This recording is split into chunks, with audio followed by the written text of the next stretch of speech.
Barbara. And then I'm going to share.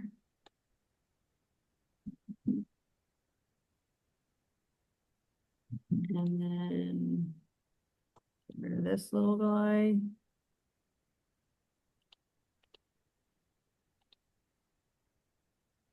All right. Are you seeing my screen and my notes or?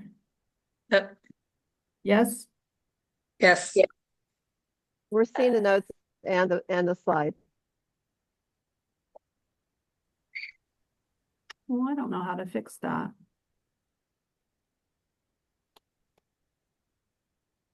How about that? Is that better? Yeah. All Yep. right. So I'm depending on you to just yell at me if you want to say something, or Beth, you can help me out, okay? I'll watch the chat for you. Thank you. My whole menu looks completely different, so I'm a little thrown.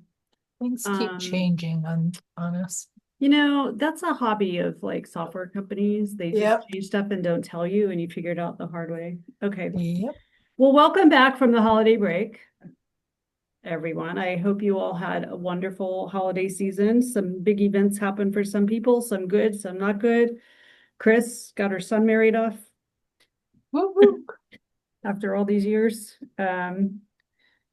Anyway, welcome to our fourth workshop in this series on Empower, Embrace, and Evolve.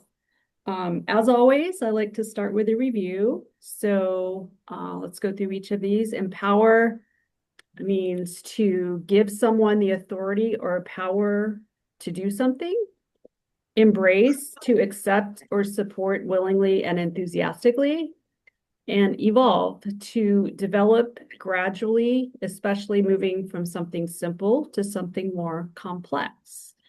So our goal again in this series is to have every member in our club empowered to make decisions, to take action, to speak up, and have a club environment that is open to evolving and learning from our members. So I always ask, be honest about where you think you stand personally in these concepts and where you think your club stands. Goal is to improve, not judge or value. And when I say you, I'm always including myself. So we're all capable of evolving. We're capable of learning and getting better. And this series is looking at specific things within our clubs that we should be examining and working on in order to create a more inclusive club environment, which is the ultimate goal. So tonight, we're going to specifically look at cultural awareness and global perspectives. So we're going to look at how we become more sensitive and aware of different cultures from our own, and how we can incorporate global perspectives into the things that we do, understanding that Seroptimist as a whole is clearly a global organization. Our clubs not necessarily, though our clubs generally are diverse enough that we can have people from different parts of the world, and understanding the perspective that those members bring is very important. And again, we're trying to create spaces in our clubs where every voice is heard and valued. So the more we understand those, the better. So our objectives tonight, here's what we're going to cover. We're going to define cultural awareness and global perspective in the context of a Seroptimist Club. We're going to look at how culture shapes communication and participation. We'll spend the majority of our time kind of contrasting US cultural behaviors with other countries, seeking to understand what drives those behavioral differences. And finally, I'll ask each of you to commit to one action that will help strengthen your own cultural awareness, and then ultimately, hopefully, your club's cultural awareness. So Seroptimist, as you know, is a global organization, and our diversity is our strength. I was on a call this morning at 6:30 a.m. with Seroptimist members from all over the world that are preparing to go to the United Nations Commission on the Status of Women in March. Many of you have probably heard us talk about that at different points in the past. This will be my first time attending. But just to join this call and everybody was, normally we'll check in on like, oh, hi from San Francisco, hi from, Phoenix. Well, this was hi from Denmark, hi from Nigeria. It was just really cool. And just a reminder, all over the world that we really still have a lot in common when we talk about our Seroptimus mission. And our vision and mission are obviously centered around all women and girls, not just those of certain cultures. So I'm going to start with a question, which is, and feel free to shout out or Beth can monitor hand raising or whatever.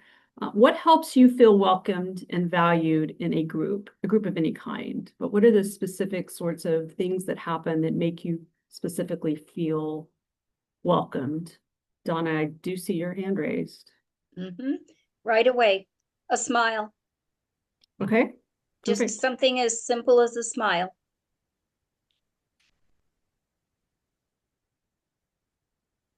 Anyone else?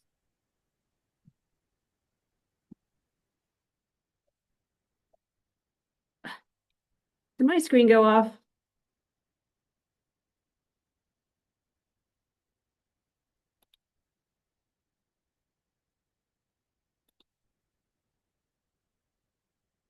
I think that when somebody comes over and greets me, that makes me feel welcome. Okay, that makes sense. My slides jumped ahead on me.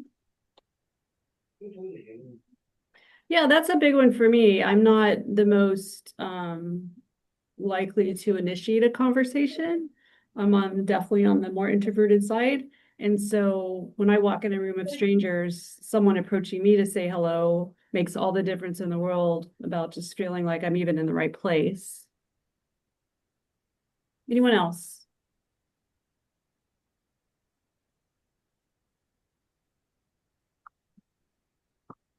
All right, let's move on. So what do we mean by cultural awareness and global perspective? When we talk about culture, culture includes more than our nationality or ethnicity. It also includes things Judi, like, you're off yeah. of your slides. Oh. Okay, wait a minute. I'm gonna just start over. My computer sort of shut down for a second, and so I didn't even know what was going on.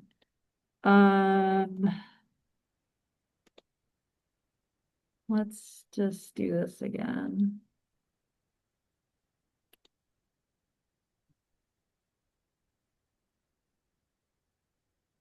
And now nothing's working.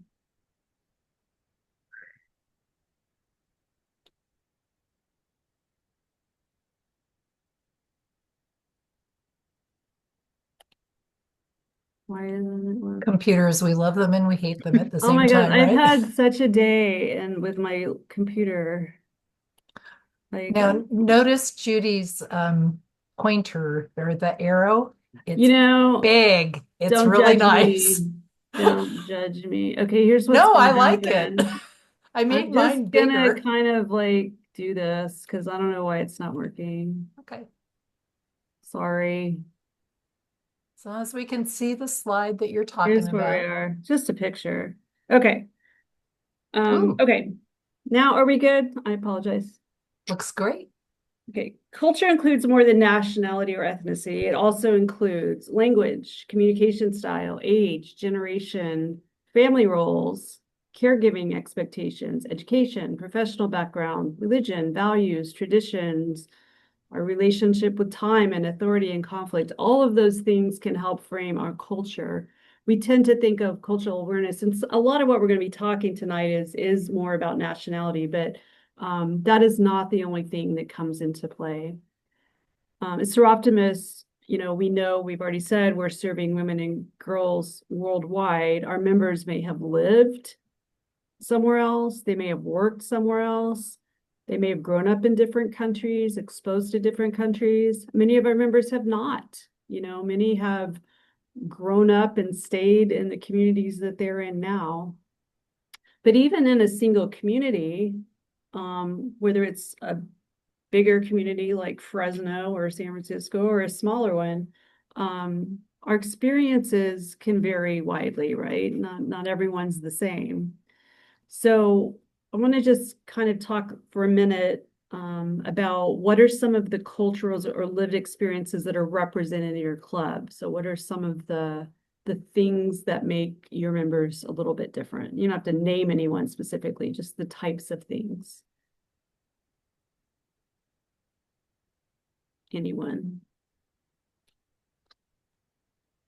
My club, we have one member that is half the year in San Luis and half the year in Turkey.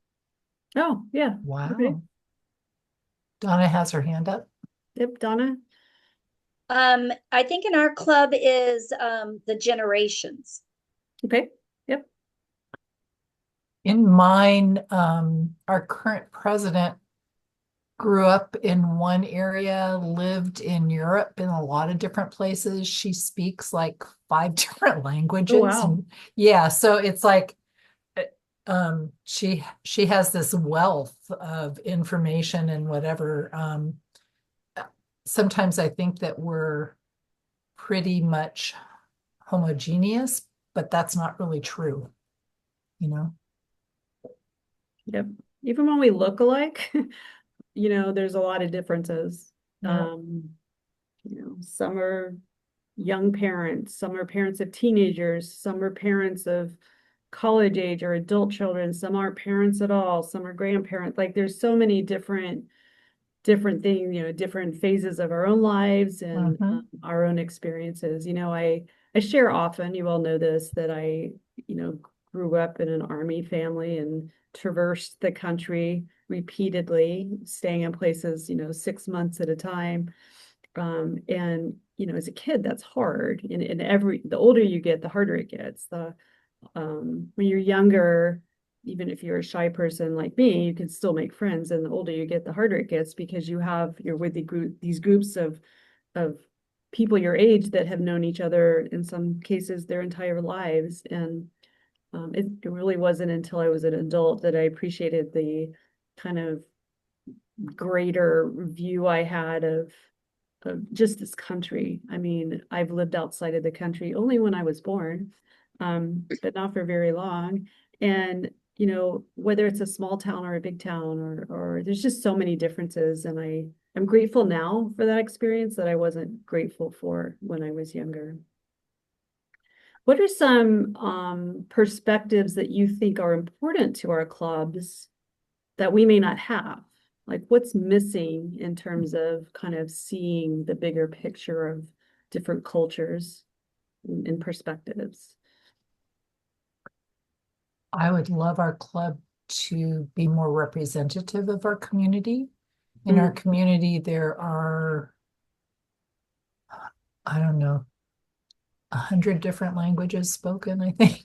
Wow. Definitely for voting and things, there's 4 different languages that are required to have ballots in their own language. So that gives you an idea of the multitude of people. Makes sense. Tammy?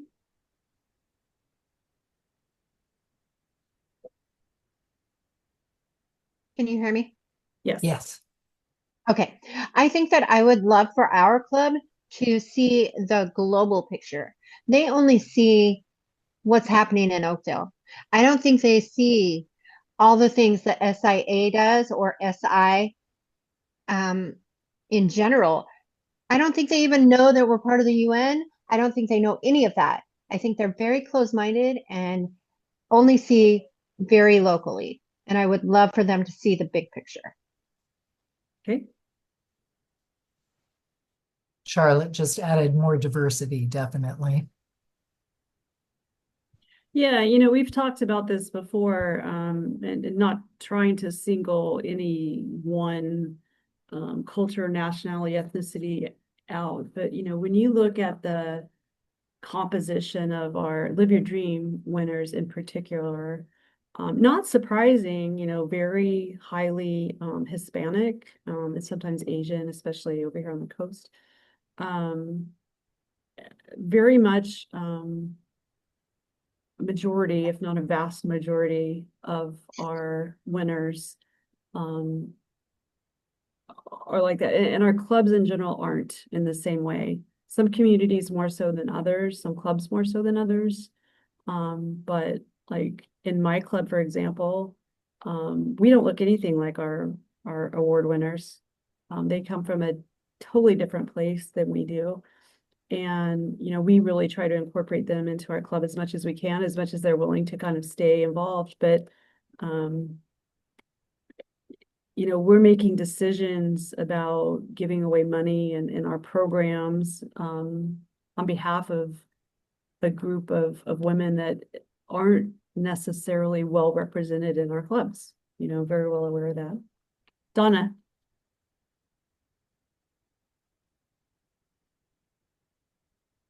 Sorry. raise your hand. I was just gonna say, I remember at one point in our club, we did a project regarding Sierra Leone.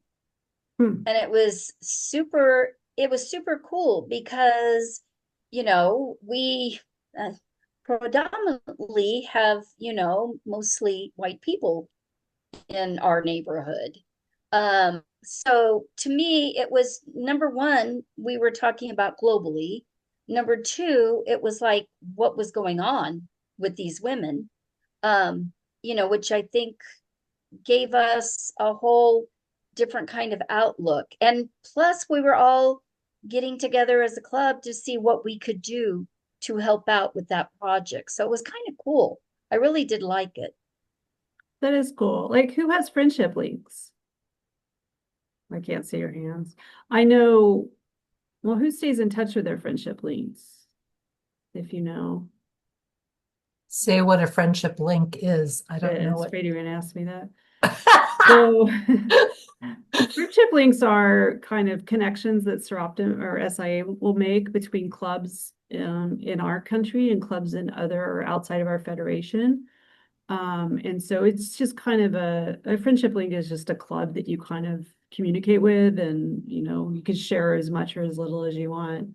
I know we have a friendship link with one of the clubs in Japan, and we trade correspondence 3 or 4 times a year, just kind of what's going on with you, what's going on with us kind of thing.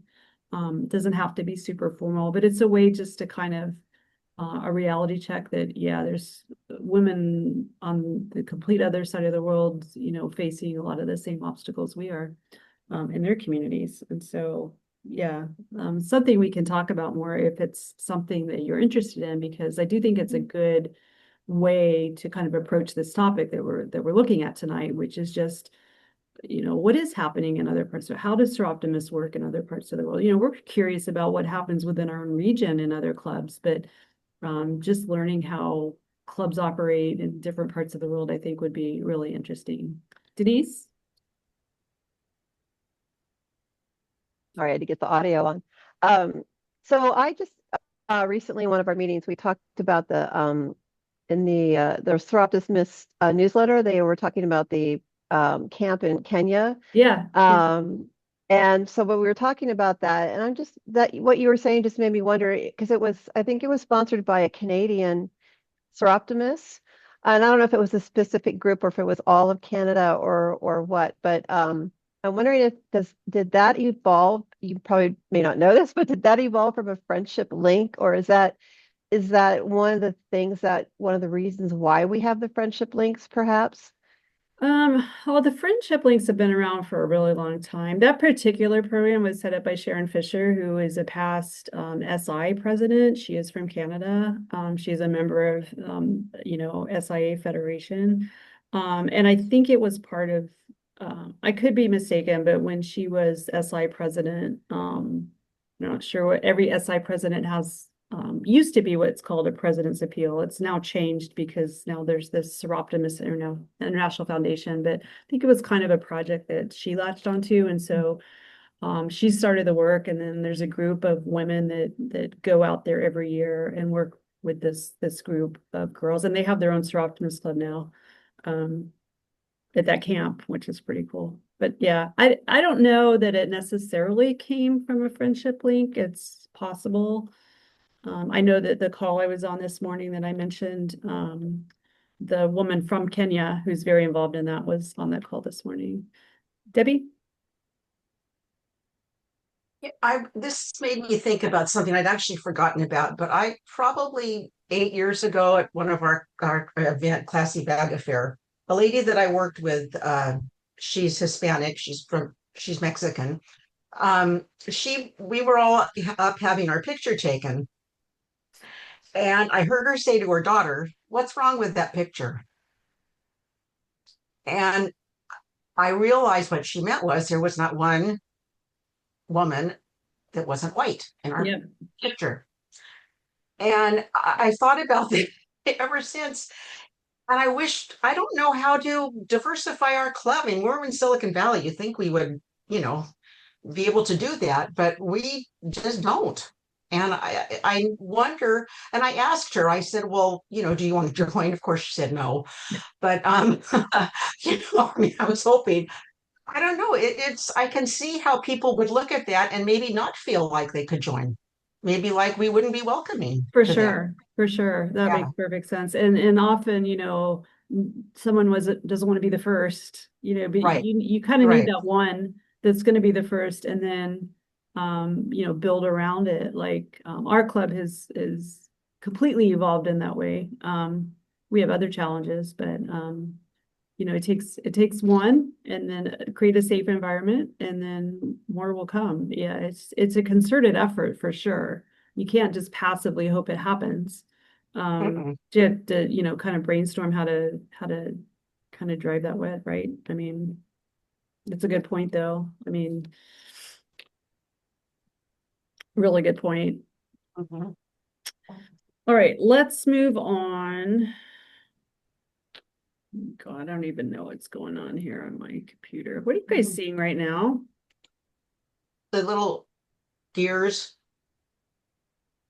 Are you still seeing the gears? No, No. Okay, no. good.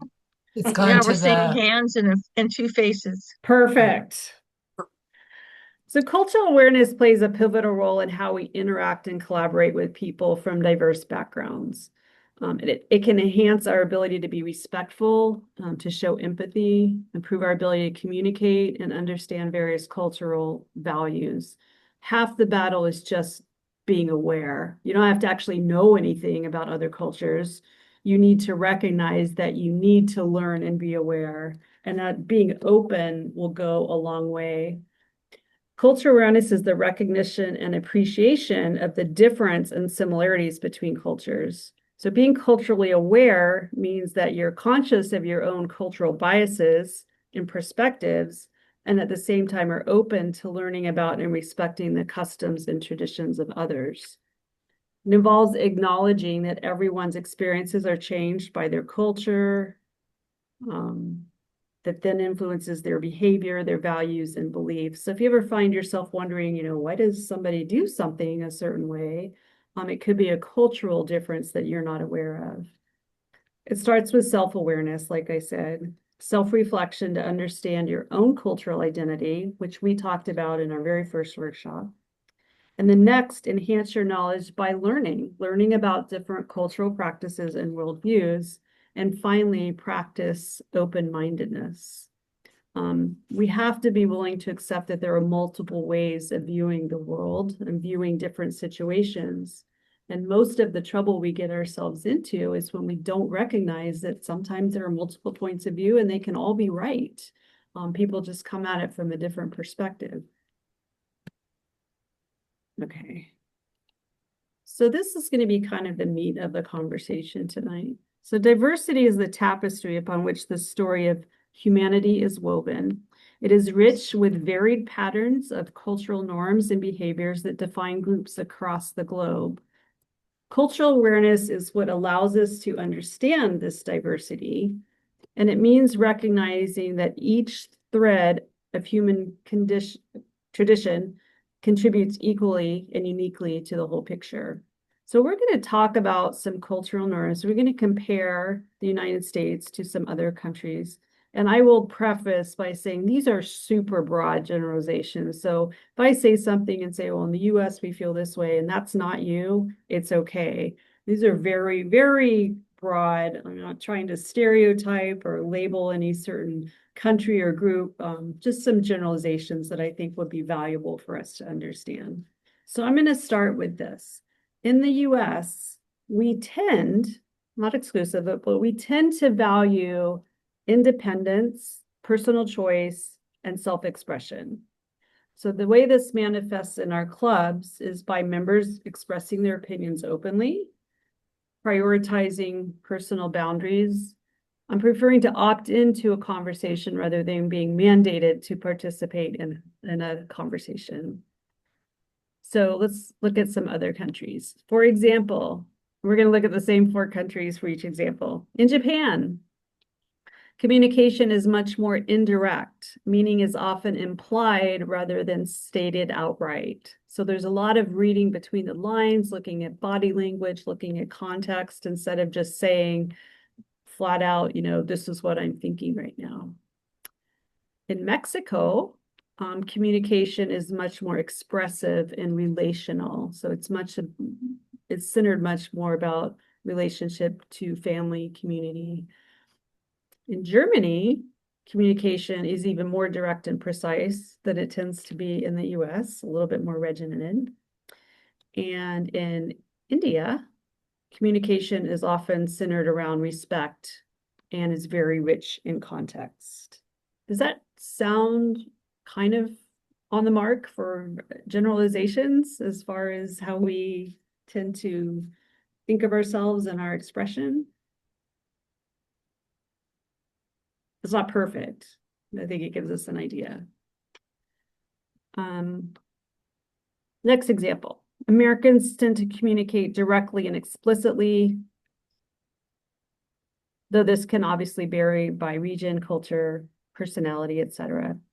So in your clubs, members may prefer to speak plainly and get to the point, and silence can be interpreted as disagreement or disengagement. Feedback is often given openly rather than indirectly. On this front, in Japan, it is much more common to wait to be invited to speak. So whereas we would interpret silence as either disinterest or disagreement, if you were in that same situation in Japan, you would be expected to remain silent until someone asked you to speak. In Mexico, there's much more emphasis on building rapport with a person or a topic of conversation before getting into a very in-depth discussion. So if you want to think of it as small talk or getting to know you, it tends to be a lot more prevalent before just diving into an in-depth conversation. In Germany, communication is expected to be factual and concise. So no rambling and no sharing of lots of opinions. And in India, there's always a deference to seniority before speaking out. So definitely cultures, Japan would be another culture like that, where so much respect and deference to elders before others are invited or allowed to speak or expected to speak.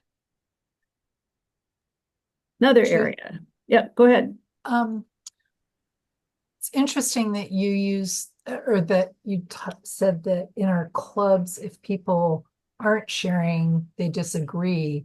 And I've always thought of it as if they aren't speaking up, that they agree.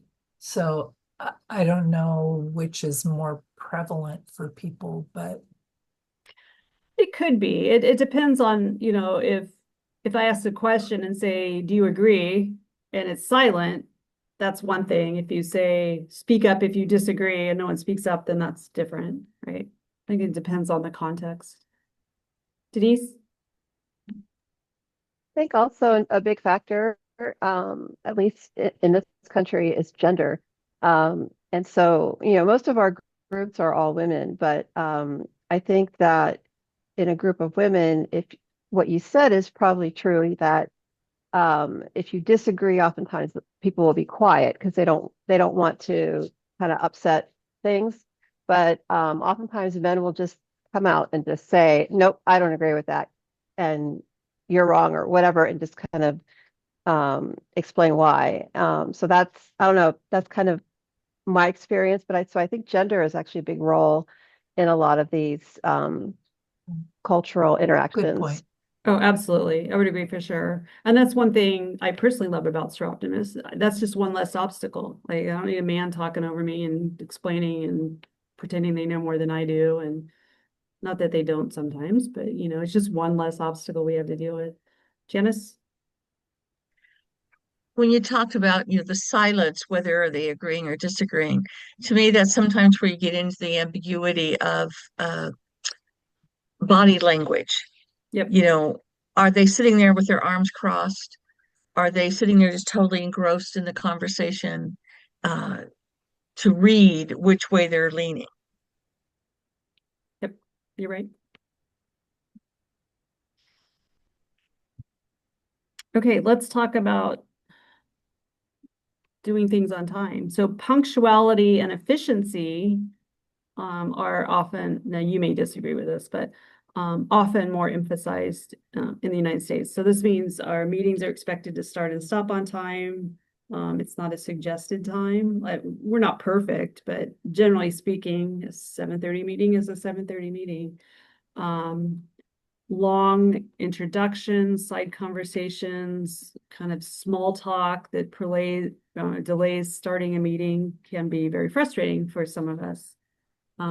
In other countries, so in Japan, for example, punctuality preparation extremely important. Would never not want to start on time. In Mexico, on the other hand, it's much more about the relationships and who you're around and kind of getting the energy feeding off other people, and are less likely to care if something starts on time. And that's not a bad thing. In Germany, people are highly punctual. And in India, they tend to have a lot more flexibility and a lot of kind of movement of schedules around other things. They tend to be not quite as rigid as we are. Um, how does that feel? Like I definitely there's a stereotype that I kind of touched on it. I don't necessarily like it, but an assumption that like I can speak to my job here at the symphony. We do I would say the majority of what we do here attracts kind of, we are the very typical elitist, classist type of institution when you talk about a symphony orchestra. But we do a lot of programs for other, types of groups. And we just kind of know, when we're doing like when we do Dia de los Muertos in November, we're much more free flowing with our scheduling. The tendency for people to be expected to be in their seat and something started at a certain time is just different. It's not bad, it's just different. So we definitely encounter that here. And you may encounter it in your clubs. You may have, and it's not just a nationality thing. Some people just care about more about timeliness than others, and it can be a challenge. We'll talk later about kind of what to do about that. I think too in our, if you take the United States as being more individual, that we always say, oh, we're going to start on time to respect everybody's time. And Yeah. so it's kind of reflecting back on the individuals. Yes. Too. Good point. Good point. Let's talk about formality. So our US culture, we tend to favor kind of more informal interactions, and I've seen this change. I'm sure many of you have over the course of my career, just kind of the change in professional leadership settings even. We're more likely to use first names. We're more likely to be a little bit more casual in our dress sometimes. We'll often use humor to kind of lighten an interaction. We tend to just be not like so casual that nothing matters, but a little bit more casual in that regard than some other places. Whereas like in Japan, always formal titles and roles are very important. You wouldn't necessarily just call anyone and everyone by their first name. Mexico, interactions are respectful, but always personal. So there's always kind of that personal connection beyond just knowing someone's name. In Germany, I feel like I'm stereotyping Germany in a bad way, but not bad. much more structured. They're very much more formal in settings than we are here. And interesting in India, that kind of formality is limited to elders and leaders. So you kind of, in that culture, kind of earned that right to be more formal, and then everyone else tends to be a little bit more casual. This is something I've definitely seen change over time. I'm sure you can all relate to, not to use a current news story, but it has been in the news about just, the way people dress when they go on a flight, or the way people dress when they go to the theater. Those things have changed over time. And for some people that are older, they liked it when people got dressed up to do things. And some people don't care. So that's definitely something I've seen evolve. Janice. I'm just going to add that even within the US, there's differences between East Coast and West Coast, and big city and small town. What tends to be more casual, do you think? Who tends to be more casual? Yeah. West Coast and small town. Okay. I can buy that.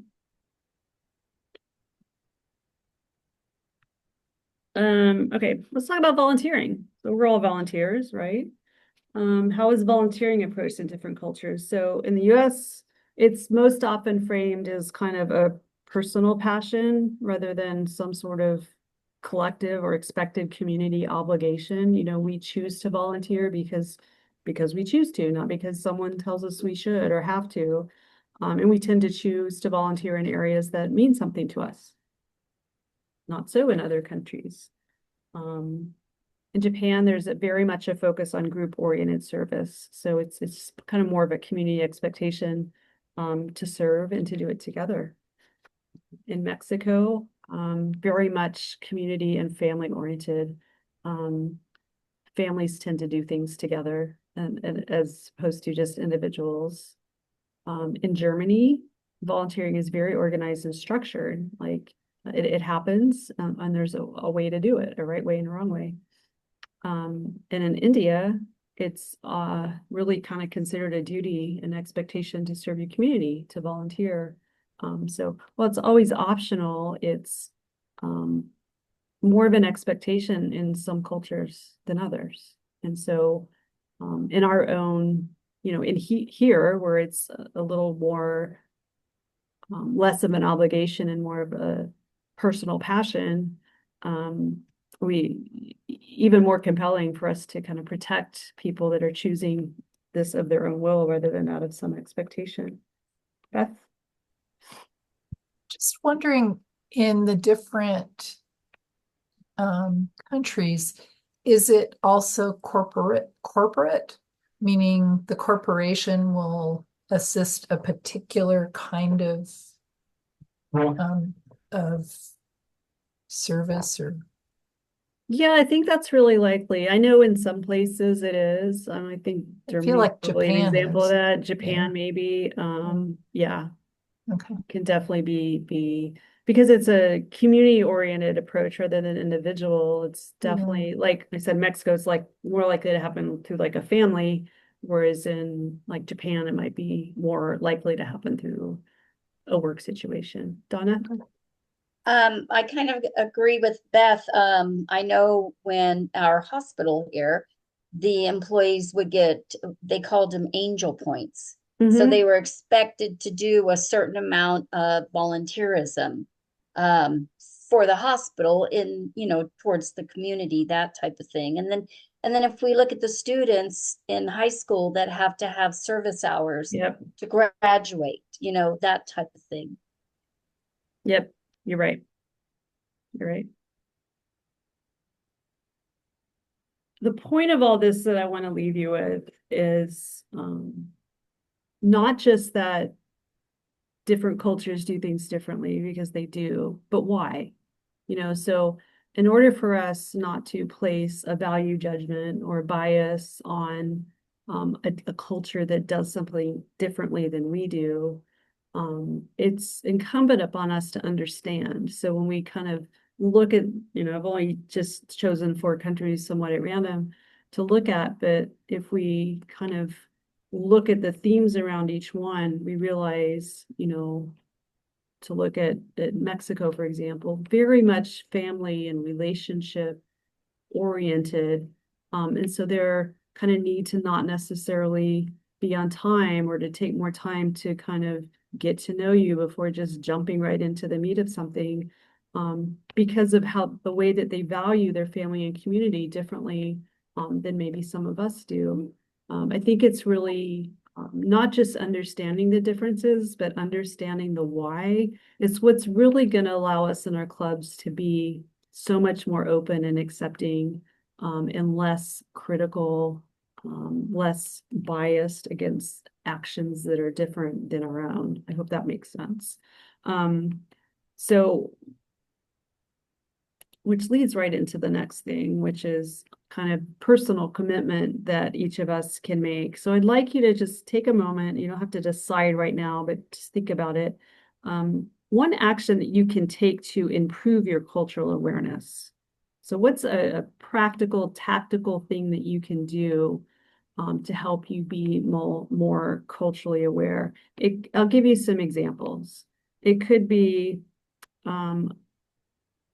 learning a new language. It could be participating in cultural activities in your community.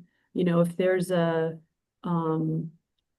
Croatian festival down the street, check it out, see what's going on. There are tons of examples of that. You can research, you can learn, if you like watching travel shows or cooking shows or anything like that can help you just understand different cultures in this world and how they approach things and how they value things. So think of just one, and this isn't even about your club right now. This is just about you, how each of you can take a step to kind of increase your knowledge and have a greater perspective and be more culturally aware. I'll give you just a minute to think about it. I do encourage you to write it down, whatever you decide, with the reminder that personal commitments, sometimes putting them in writing can lead to longer lasting change. Donna?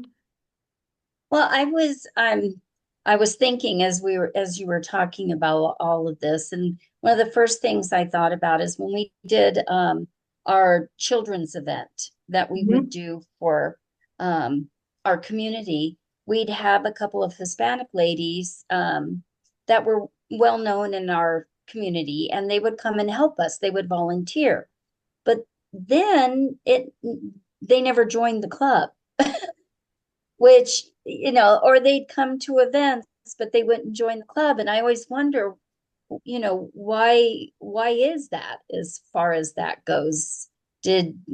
What was it that we're missing that it was okay to come and help us and volunteer with our event, but not want to join the club? Yeah, I mean, obviously I don't have the answer. There's people screaming outside my office. I would say, for someone to want to join a club, they need to see themselves in the club. They need to see that there's a place for them, that it will be meaningful service to them as well as they feel accepted. And I'm not saying you didn't make them feel accepted. I'm not saying that at all. But if they don't see themselves as part of your club, there's a reason. And getting to that reason, I don't have an answer for how to do that necessarily, other than just I conversation. think ask them. Yeah. Yeah. Yeah. Yeah. Yeah. Chris? So, kind of what popped in my head with the question is, one of the easiest ways to kind of do that is to travel more.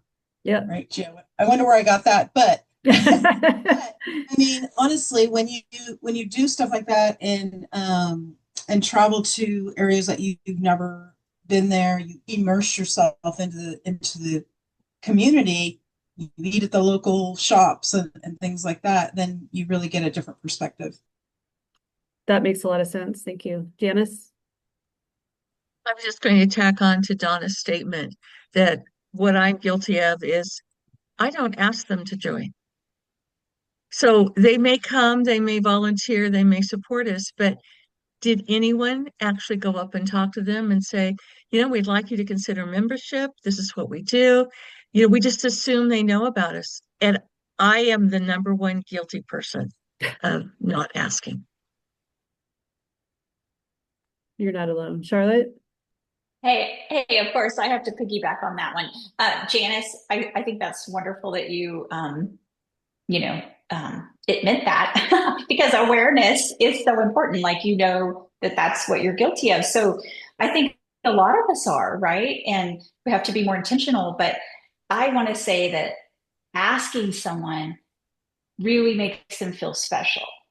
So when you come at it from thinking about it that way, then that might really empower you to start asking, because I've always said it's really fun just to ask a woman to coffee and tell her what you really get to know her and share something special that you love in your life. And it's your Seroptimus Club and you'd like to tell her more about it. And then you invite her, to a meeting or whatever to have lunch and take it from there. But I think it's really important to make people feel special and valued, no matter what their cultural background is.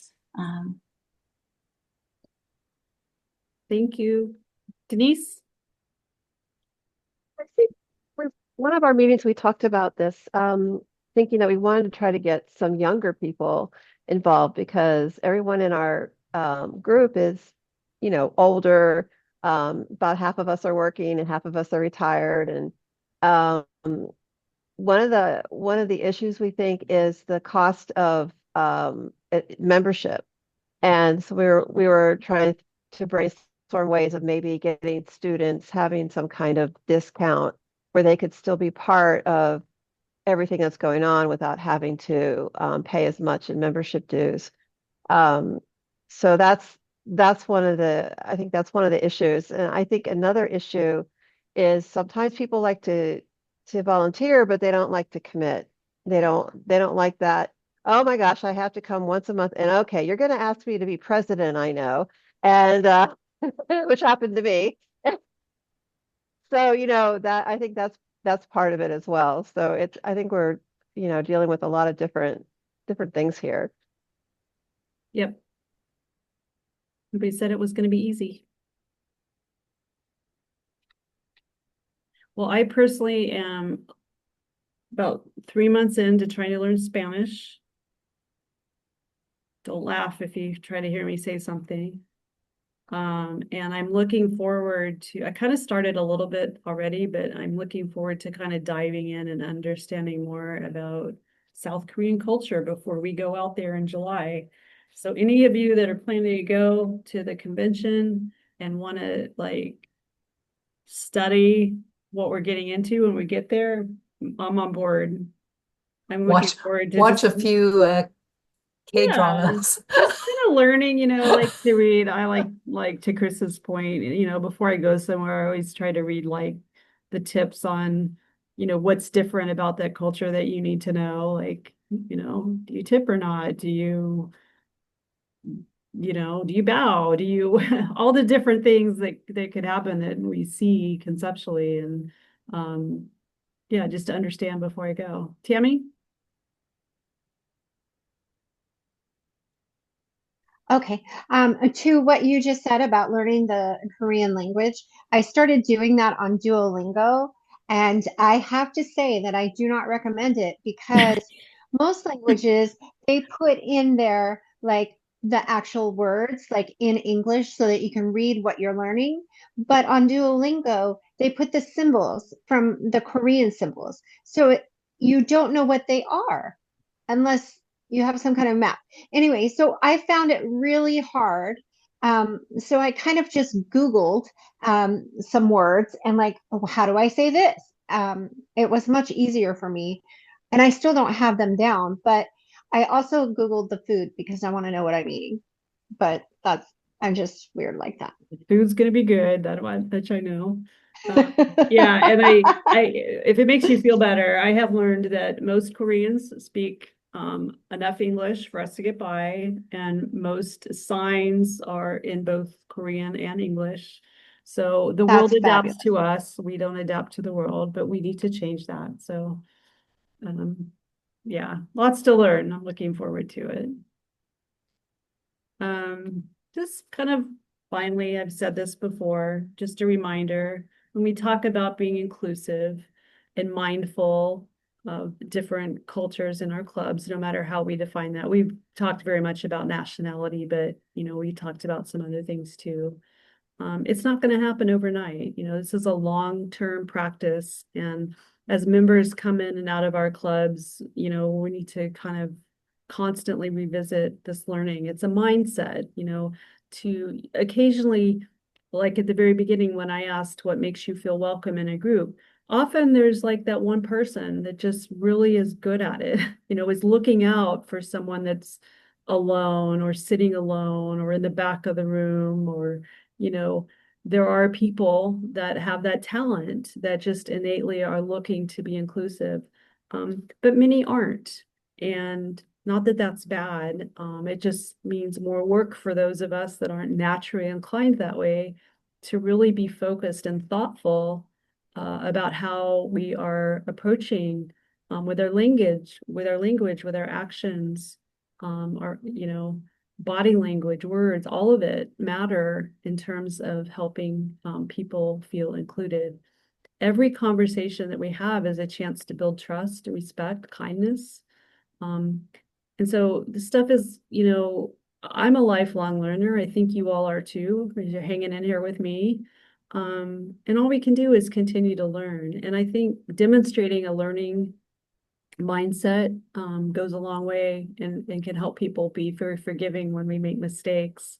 It's being rigid in our ways and unwilling to evolve and learn more and learn from others that is really a turnoff, and that will chase people away. I think people are very tolerant of mistakes when we show that we're trying to learn and evolve. So I thank you all for being here and being willing to kind of be open about things you can learn and do better.